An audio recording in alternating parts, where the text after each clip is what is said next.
સાબરકાંઠા જિલ્લાના હિંમતનગર તાલુકાના પેથાપુર ગામના પ્રગતિશીલ ખેડૂત ધૂળસિંહ ચૌહાણ છેલ્લા 10 વર્ષથી સફળતાપૂર્વક પ્રાકૃતિક ખેતી કરીને ખેડૂતો માટે પ્રેરણારૂપ બન્યા છે। ગાયના છાણ, ગૌમૂત્ર, ગોળ અને અન્ય કુદરતી ઘટકોમાંથી જીવામૃત અને ઘન જીવામૃત તૈયાર કરીને તેમણે પોતાની જમીનને કેમિકલ મુક્ત બનાવી છે, જેના પરિણામે ખેતીનો ખર્ચ ઘટ્યો છે, જમીનની ફળદ્રુપતા અને પાણી સંગ્રહ ક્ષમતામાં વધારો થયો છે તેમજ ગુણવત્તાયુક્ત પાકનું ઉત્પાદન મળી રહ્યું છે। ધૂળસિંહ ચૌહાણ માત્ર પોતાના ખેતર સુધી સીમિત રહ્યા નથી, પરંતુ પેથાપુર અને આસપાસના ગામોના ખેડૂતોને પણ પ્રાકૃતિક ખેતી અને જીવામૃત બનાવવાની તાલીમ આપીને ઝેરમુક્ત ખેતી તરફ પ્રેરિત કરી રહ્યા છે। તેમના પ્રયાસોથી પેથાપુર ગામ આજે પ્રાકૃતિક ખેતીના મોડેલ તરીકે નવી ઓળખ ઊભી કરી રહ્યું છે।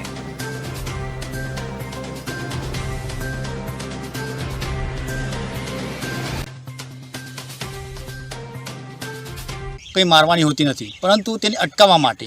જે પાક ઉપર આપણે જીવાતો થઈ છે એના માટે અમે નિમાસ્ત્ર નામની દવા બનાવીએ, બ્રહ્માસ્ત્ર નામની દવા બનાવીએ, જો 10 પરની અર્ક બનાવીએ છીએ કે જે અમે અમારા પ્રાકૃતિક પાક ઉપર છોટીએ છીએ તો તેનાથી જીવાત મળતી નથી, પણ જીવાત ત્યાં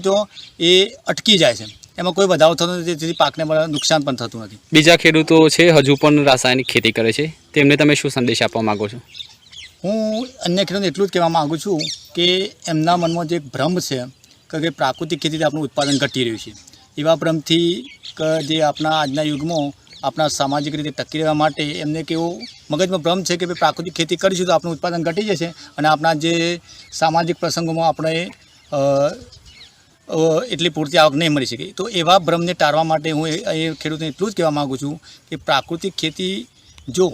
આપણા જે 5 આયામો છે જીવામૃત, ઘન જીવામૃત, બીજામૃત, આચ્છાદન અને મિશ્ર પાક પદ્ધતિ, જો આ 5 આયામોથી જો શરૂઆત પહેલાં જ વર્ષે કરવામાં આવે સાહેબ, તો પહેલાં જ વર્ષથી આપણે જેટલું રાસાયણિક ખાતરમાં ઉત્પાદન મળે છે, રાસાયણિક ખેતીમાં ઉત્પાદન મળે છે, એટલું જ પ્રાકૃતિક ખેતીમાં પણ આપણે મળે છે।